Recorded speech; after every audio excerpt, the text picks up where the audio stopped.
हमें Duke Cassius का office दिखा रहता है और वहाँ पर उसका बेटा रुआन आता है। तो ड्यूक कहता है तुम यहाँ पर क्यों आए हो। तो रुआन कहता है मैं आपसे एक चीज़ पूछने आया हूँ, मुझे सच सच बताएं, आखिर मेरी मॉम को पॉइजन किसने दिया था। तो ड्यूक कहता है क्या तुम अचानक से क्यों पूछने लगे। तो वो कहता है क्योंकि ये मेरी रिस्पॉन्सिबिलिटी है और मैंने कुछ भी जानने की कोशिश नहीं की। हालांकि मेरी मॉम को पॉइजन दे दिया गया लेकिन फिर भी मैं उनको प्रोटेक्ट नहीं कर पाया और रैबलर ने बहुत ज़्यादा कोशिश की कि वो मुझे सच बता सके, लेकिन फिर भी मैं रियलिटी से इतनी दूर नहीं भाग सकता, प्लीज़ मुझे बता दें। तो ड्यूक कहता है दूर भागना तुम्हारे लिए बेहतर होगा। तो ड्यूक कहता है क्योंकि अगर तुम्हें पता चल गया कि रैबलर को जिसने पॉइजन दिया था ना वो वही था जिसने तुम्हारी माँ को भी मारा था। तो वो कहता है क्या। तो रुआन कहता है रैबलर को जहर देने वाला एमील था, तो इसका मतलब है मॉम की लाइफ जिसने ली थी उसके पीछे वही है जो एमील के पीछे था, है ना। आप मुझे बता दें, मैं जानना चाहता हूँ। तो ड्यूक सोचता है मैंने रियलाइज़ नहीं किया था कि मैं इसके मुंह से ये सुनूंगा। तो वो कहता है इसीलिए मैं चाहता हूँ आप मुझे जवाब दें, प्लीज़ फादर, प्लीज़ मुझे जवाब दें। तो वो कहता है क्या फादर, इसने इतने अरसे बाद मुझे फादर कहा। तो वो कहता है ये सब कुछ तुम क्यों कर रहे हो। तो वो कहता है ये सब कुछ मैं इसलिए कर रहा हूँ क्योंकि रैबलर ने मुझे ये करने के लिए कहा था और वो चाहती है कि हम लोग इकट्ठे रहें और इसीलिए उसने आपके लिए गिफ्ट भेजा है। और तब वो ब्रोच उसको देता है, वो कहता है आप इसको लगा लें। तब ड्यूक सोचता है मैं उसकी मेड से पूछ ही रहा था, पता नहीं वो उस दिन क्या लेके आई है, लेकिन उसने मेड ने कहा था नहीं नहीं मैं आपको नहीं बता सकती, तो वो ये लेके आई थी। तो तब रुआन कहता है जी बिल्कुल ये उसकी तरफ से एक गिफ्ट है। तो ड्यूक उसको ले लेता है, वो कहता है ठीक है मैं तुम्हें बता देता हूँ, तुम्हारी मॉम की लाइफ जिसने ली थी वो कोई और नहीं, वो था अभी वाला एम्प्रर लियम कर्टिस टेस्टल। और तब एम्प्रर वो अपनी साइड पे किसी को मार के हटा था और उसकी तलवार पे खून लगा हुआ था। तो तब ड्यूक कहता है एम्प्रर, इस एम्पायर का एम्प्रर, उसी ने उसको मारा है, तुम्हारी मॉम को भी, और उसी ने रैबलर को पॉइजन दिया था। तो तब एम्प्रर अपनी साइड पे कहता है फेलिसिटी वो भी जिंदा है ना, वो जहर काम नहीं किया। तो तब वहाँ पे गार्ड्स थे, वो कहता है जी। तो एम्प्रर कहता है उसके अलावा कैसियस का बेटा वो उस लड़की के साथ अच्छे से रह रहा है ना। तो तब वहाँ पे गार्ड थे, वो कहते हैं आप सही कह रहे हैं सर। तो वो कहता है ओहो ये चीज़ तो मैं इग्नोर नहीं कर सकता, रुआन वो इकलौता इंसान है जिसको मैं अपनी बेटी के करीब आने दे सकता हूँ, लेकिन मैं ऐसे ही किसी स्ट्रे डॉग को मेरे प्लान को ख़राब नहीं करने दे सकता। और अभी जाओ और मुझे उस फेलिसिटी का सर ला के दो क्योंकि मैं नहीं चाहता वो जिंदा रहे। और तब वो बड़ा खतरनाक लग रहा था, वो कहता है चाहे कुछ भी हो जाए मुझे उस लड़की का सर चाहिए। तो सब गार्ड्स कहते हैं जी सर हम समझ गए। और तब वहाँ पर वो गार्ड भी था जिसकी हमारे रैबलर ने जान बचाई थी और वो घूर के एम्पर को देखता है लेकिन वो कुछ कहता नहीं है। और तब सीन चल होता है और हमें ड्यूक का महल दिखा रहता है और अगले दिन का सीन था। तो तब रुआन वो तो हमारे रैबलर को खाना खिलाया था, वो कहता है मुंह खोलो ना। वो कहती है क्या कर रहे हो। वो कहता है मैंने तुम्हें कहा ना तुम्हें खाने की जरूरत है, जरा मुंह खोलो अपना। वो सोचती है हो क्या रहा है। वो कहती है मुझे पता है तुम मेरे भाई हो लेकिन फिर भी ये करने की जरूरत नहीं है, मैं खुद खा सकती हूँ, ये तो कुछ ज्यादा ही हो गया। वो कहता है नॉनसेंस, मैं तुम्हें दिखा रहा हूँ मुझे तुम्हारी कितनी ज्यादा फिक्र है, तो आराम से ये खा लो, वैसे भी अभी तक मैंने तुमसे माफी नहीं मांगी। और तब वो अपना गला साफ करते हुए कहता है अहम, तो मैं सच में बहुत ज़्यादा माफ़ी मांगता हूँ तुमसे क्योंकि पिछली बार मैं तुम्हारा कान थोड़ा सा कट कर दिया था। वो कहती है अच्छा। तो तब वो स्माइल करती है, वो कहता है चाहे मैं जैसा मर्जी देखूँ लेकिन मैंने लाइन क्रॉस कर दी थी, मुझे माफ़ कर दो, मुझे ऐसा नहीं करना चाहिए था। वो कहती है कोई बात नहीं, बहुत ज़्यादा देर हो गई है ना, लेकिन फिर भी मैं तुम्हें माफ़ कर दिया। वो कहता है लेकिन तुमने कहा था तुम मुझे माफ़ नहीं करोगी। वो कहती है ठीक है लेकिन अभी तो माफ़ कर दिया ना। लेकिन तभी वहाँ पर ड्यूक आता है, वो कहता है देखो सही कौन माफी मांग रहा है। तो हमारी रैबलर कहती है ड्यूक आप आ गए, और ड्यूक वहाँ पे फूलों का बुके लेके आया था। तो तब रुआन कहता है फादर। वो कहती है क्या इन दोनों की दोस्ती हो गई। तो तब वो तो वहाँ पर आराम से बैठी हुई थी। तो वो कहती है क्या इन लोगों की दोस्ती हो भी गई, मुझे बताया भी नहीं। तो तब वो आपस में बातें कर रहे थे और ड्यूक अपने बेटे के साथ था और दोनों की जरा प्यारे लग रहे थे ना। तो हमारी कहती है सच में आप दोनों की दोस्ती हो गई, मुझे लगा सच में आप लोग तो लड़ते रहेंगे, लेकिन कितना अच्छा हुआ ना, मैं तो बहुत ज़्यादा खुश हूँ। फाइनली ये टाइम है कि मैं वो ब्रोच देखूं जिसको मैं लेकर आई थी और उस ब्रोच को सूरज की रोशनी क्यों मिले। वो कहते हैं ठीक है। तो वो सोचती है कितना अच्छा हुआ ना इन दोनों की बन रही हैं, लेकिन इसका मतलब है रुआन को पता चल गया हमारा दुश्मन कौन है और उसकी मॉम उसको एम्परर ने मरवाया था। तो रुआन कहता है मुझे आइडिया है तुम क्या सोच रही हो। तो वो कुछ नहीं बोलती, वो कहता है मेरी फैमिली मेरी साइड पर है तो मुझे अब किसी की फिक्र करने की जरूरत नहीं है। और तब वो कहता है फादर मेरा ड्रीम पूरा हो गया कि मुझे एक बड़ा भाई बनना था, फाइनली वो पूरा हो गया। ड्यूक कहता है ना मैं तुम्हें कहा था ना तुम्हें एक छोटी बहन चाहिए थी, ये लो तुम्हारी छोटी बहन, कितनी क्यूट है ना। तो तभी वहाँ पे बाकी लोग भी रहते हैं, वो कहते हैं एक बार फिर से वेलकम टू ड्यूक फैमिली, और सब लोग उसको विश करते हैं और वहाँ उसके लिए गिफ्ट लेकर आए थे। सब लोग कहते हैं हम बहुत ज़्यादा खुश हैं कि आप इस फैमिली में आ गई हैं, और वहाँ पे उसको गिफ्ट दे रहे थे। वो कहती है इतना सारा गिफ्ट। तो दूसरा कहता है मैं तो कब से इंतजार करता आपको ये गिफ्ट दे पाऊँ। वो कहती है थैंक यू एवरीवन। और वहाँ पे मेड और शेफ और सर्वेंट्स भी थे, वो कहते हैं ओ माय गॉश फाइनली हम आपको बिना किसी टेंशन के गिफ्ट दे सकते हैं। और तभी वहाँ पर कोई आता है, वो कहता है लेडीज एंड जेंटलमैन जरा साइड पे हो जाएं, लेडी अब तक रिकवर नहीं हुई। तो हमारी वहाँ पर देखती है, वो सोचती है मैं तो बहुत ज़्यादा खुश हूँ लेकिन ये कौन है। और तब वहाँ पर शार्लेट थी, उसकी मेड। वो कहती है आपको एक बार फिर से इंट्रोड्यूस करवाती हूँ, मैं हूँ शार्लेट दी नाइट और मैं आपकी मेड बनी थी, लेकिन मैं आपको प्रोटेक्ट करने के लिए साइन की गई थी। वो कहती है शार्लेट तुम एक नाइट हो, इसलिए तुम्हें ज़रा टफ थी। वो कहती है आपके सर्वेंट के तौर पर मैं कभी भी आपको फेल नहीं करूँगी, प्लीज़ आज से मैं आपको प्रोटेक्ट करूँगी और मैं आज से आपकी नाइट और मेड दोनों बन के रहूँगी। वो कहती है शार्लेट, तो शार्लेट कहती है प्लीज एक नाइट के तौर पर मुझे कबूल कर ले, मैं आपको ऑफर करती हूँ। और तब सब लोग वहाँ पर देख रहे थे तो हमारे रेबलर वो भी स्माइल करती है। वो कहती है थैंक यू सो मच और उसकी तरफ हाथ बढ़ाती है। वो कहती है ऑफ कोर्स मुझे तुम्हारे साथ काम करके बहुत ज़्यादा मजा आएगा।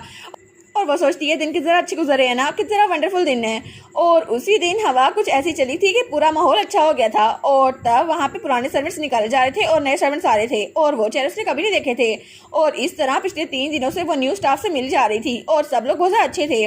लेकिन एमील वो लड़का उसको कॉन्वेंट लेके जाया जा रहा था क्योंकि उसने हमारी हीरोइन को जहर देने की कोशिश की थी। वो सोचती है कितनी शर्म की बात है ना, लेकिन फिर भी उसको पता था ये होने वाला है, उसने ये सब कुछ किया था तो उसे भुगतना ही था।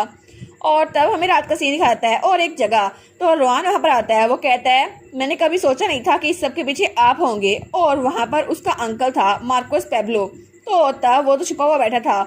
तो रोहान कहता है देखा मुझे पता था, मुझे अब्यूज करने के पीछे भी आप ही थे, एम्पर ने आपसे कहा था ना मुझे अब्यूज करें और मुझे ये पता था। तो वो कहता है तुम्हें कुछ नहीं पता, तुम कुछ नहीं जानते।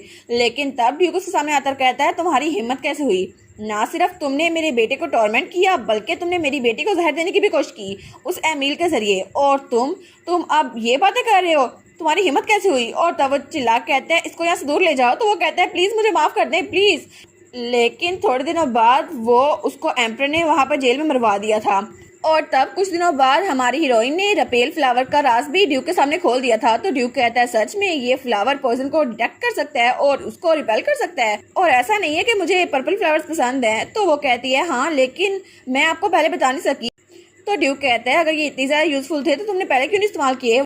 तो रेबलर कहती है मैं नहीं चाहती थी कि एम्पर को पता चले, इसलिए मैंने इसको यूज नहीं किया, और अगर उनको पता चलता कि रपेल फ्लावर की वजह से पॉइजन का एंटीडोट बन सकता है तो शायद वो कोई और पॉइजन बनाते जिसकी वजह से ये भी नकारा हो जाता। तो ड्यूक कहता है अच्छा तो तुमने ये सब कुछ खुद हैंडल किया है ना। वो कहती है लेकिन जो लेटर में उन्होंने जिक्र किया था कि वो 10 दिन, मुझे लगता है वो तो गुजर गए हैं, लेकिन एम्पर अभी तक बिल्कुल चुप है और ये ऑब्वियस नहीं है वो कुछ प्लान कर रहे हैं। तो ड्यूक कहता है तुम फिक्र ना करो, हमने उस सब को ठीक कर लिया है और तुम्हारी फिक्र करने के लिए कुछ भी नहीं बचा। वो कहती है क्या, लेकिन आखिर ऐसा कैसे हो गया। तो ड्यूक कहता है अगर तुम्हें ज्यादा फिक्र हो रही है तो अभी रपेल फ्लावर खा लो और अपनी बॉडी का बाकी जहर उसको भी ठीक कर लो, क्योंकि तुमसे मिलने के लिए मैंने 2 लोग बुलवाए हैं जो स्पेशली तुमसे मिलना चाहते हैं। वो कहती है क्या 2 लोग, और वहाँ पे एक वही नाइट था जिसकी हमारी हीरो ने जान बचाई थी, और दूसरे नंबर पे हमारा हीरो था कैलिक्स।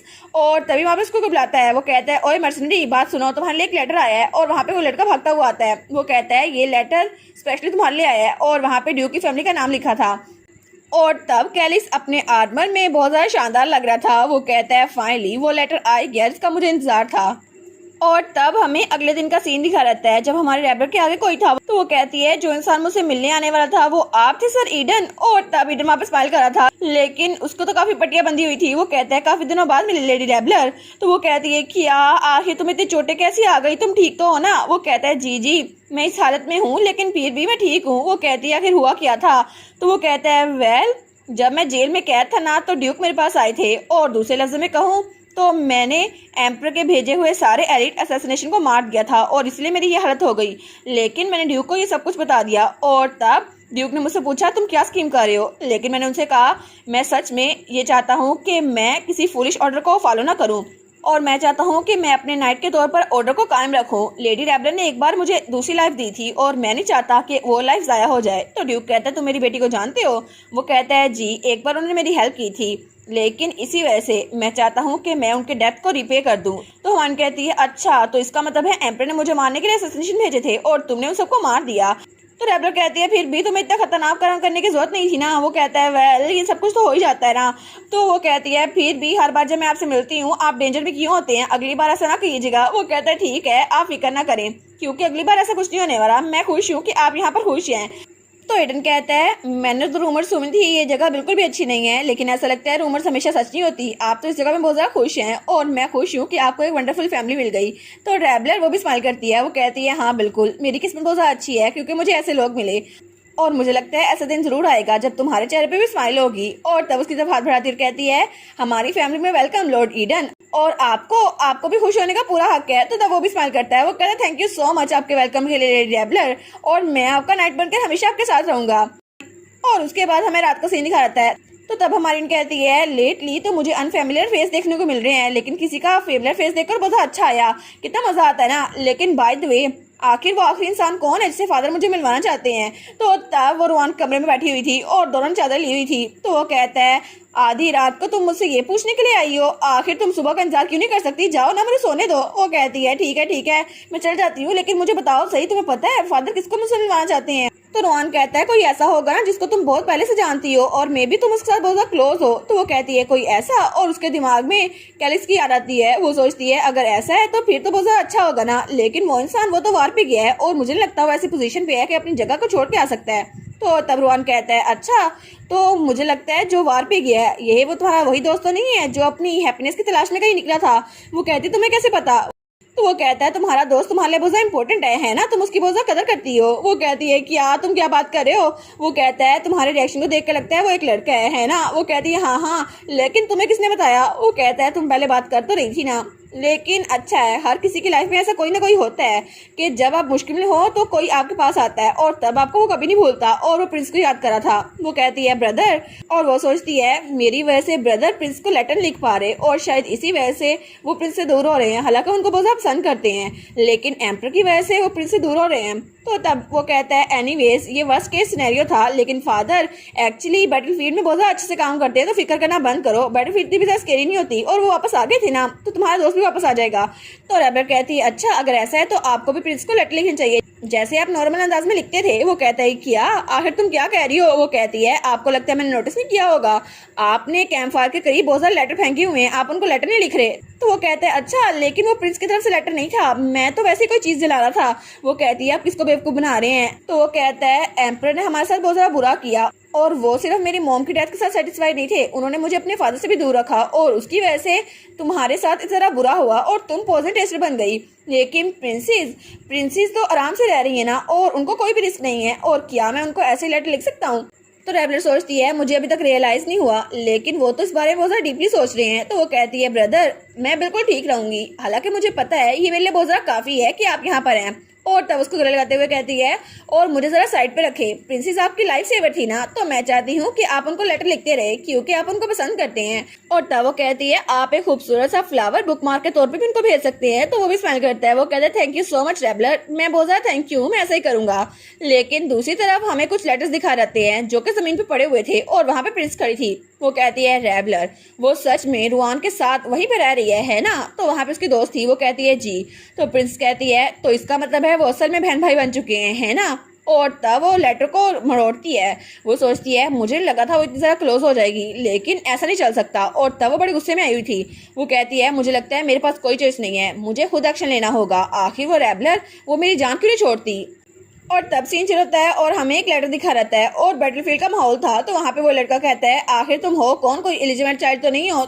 तो कैलिक्स कुछ नहीं बोलता और तब वो कहता है ठीक है अगर कोई गुड न्यूज हुई ना मुझे भी बताना। और तब कैलिक्स उस लेटर को देखता है तो वो कहता है क्या ये लेटर, ये तो ड्यूक ने भेजा है ना, और वहाँ पे डिप्लॉयमेंट ऑर्डर था कि तुम्हें यहाँ से किसी और जगह भी शिफ्ट किया जाएगा। वो कहते हैं एक डायरेक्ट ऑर्डर, ड्यूक कैसे ने भेजा है, कहीं ये ऐसा तो नहीं। और तब वो देखते हैं तो वहाँ पे एक और पेज भी था। वो कहता है एक और पेज भी है। तो तब उसको खोल के देखते हैं। तो जब उसको देखता है वो कहता है क्या, और जब उस पेज को पढ़ता है ना वो स्माइल करता है और तब उस पेज को अपने पास ले आता है। वो कहता है हाँ बेबी मैं भी तुमसे बहुत ज्यादा जल्द मिलना चाहता हूँ रेबलर। और वहाँ पे उस पेज पे लिखा था मेरी बेटे ही तुम्हारा बॉस बेसब्री से इंतजार कर रही है और जल्दी आ जाना।